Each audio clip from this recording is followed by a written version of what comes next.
What's up, Lantern fans, and welcome to this unboxing of this McFarlane DC Multiverse gold label figure of the Dread Lantern, Alan Scott. One side of the packaging says Dread Lantern, Dark Knight's Metal. There's a partial window on the top of the packaging. There's a partial window on the opposite side, and once again it says Dread Lantern. And there is product information on the bottom of the package. The bottom front of the package says Dread Lantern, and the figure is clearly visible through the front window. There's a flaming sword accessory positioned off to the side, and there's a trading card positioned behind the figure. The back of the package features this image from Tales from the Dark Multiverse, Crisis on Infinite Earths #1. And now let's bust open this package and see what's inside.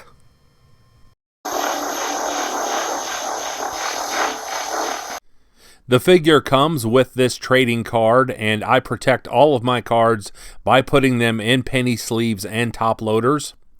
On the back, there's a brief write-up on the Dread Lantern, and I'll have a close-up shot at the end of the video of both the front and the back of this card.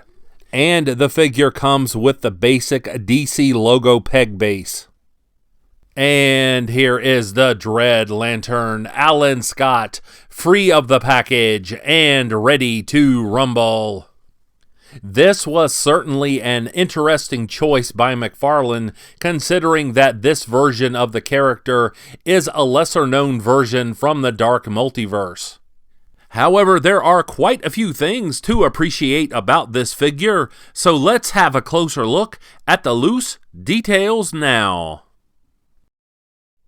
Here's a look at the lower body, and although the sculpting is very well done, there is some missing paint on the boots. It's even possible to see this on the trading card, so I would have appreciated a little more comic accuracy here. However, the sculpting on the quadriceps is magnificent. It's possible to lift the cape and see the sculpting on the back of the legs. I'll talk more about the cape later in the video, but once again we get this flexible hip piece, and there are plenty of wrinkles sculpted into that. And I also like that there is very precise paintwork on the belt as well. Here's a look at the torso, and overall this has been very well executed. The chest symbol is accurate. There's excellent sculpting on the pectorals as well as the abdominals. The rope section between the two buttons is not quite accurate, and you can see that on the trading card as well. However, there are more positives than negatives in this area. Here's a close-up of the arms, and I really like the execution on these spiked gauntlets. These are very eye-catching. And over here, the figure has a gripping hand. Of course, that is for the sword. The figure has butterfly joints, and these are helpful in getting the figure into dynamic poses. Here's a close-up of the ring hand, and of course, this has been sculpted to look like an old railroad lantern. Here are extreme close-ups, and you can see that the paintwork on this is very exact. Here's a close-up of the head sculpt, and spoiler alert, in the Dark Multiverse story, Alan becomes a Herald of Surtur, and that's why he looks this way with the flames pouring out of his eyes. And here's a look at the head sculpt in profile. These flame effects are flexible, however, they don't feel indestructible. So I advise not putting too much pressure on those. The head sculpt has been executed well overall, but I do wish that the mouth were open to reveal the jagged teeth that we see in the image on the back of the packaging.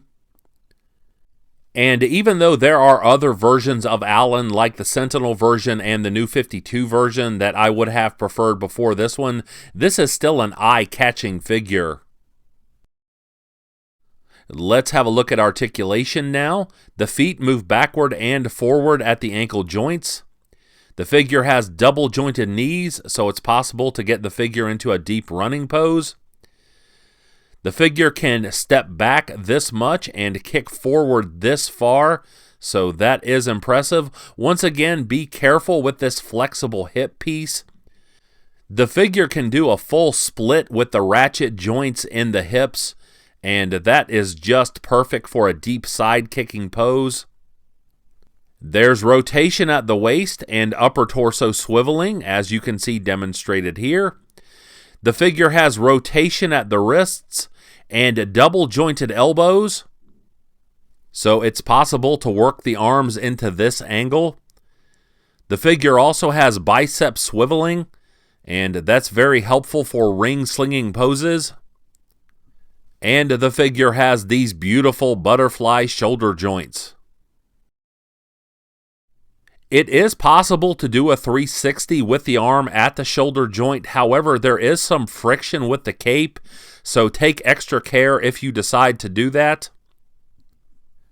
The head articulation is somewhat limited. The figure can look side to side. He can look up and down this much, and there is a minor amount of head tilting. Speaking of posing, I should say a few words about this figure's cape. The color choice is accurate and the sculpting is outstanding. This cape is not cloth, so it does have some weight to it, and it does present some balance issues. Although it's not nearly as problematic as I've seen with some other figures with capes. However, the figure does have to be posed properly to stay upright. It is possible, as you can see. And of course, you also have the option of using the DC logo peg base. I really appreciate the inclusion of these by McFarlane, and this figure has peg holes in the bottom of both feet to properly utilize the peg base. And last but certainly not least, here is the figure's flaming sword, and the sculpting on this is magnificent. And of course, the sword fits into the gripping hand. Even if you're not familiar with this character, you have to admit that this is an attention-grabbing action figure.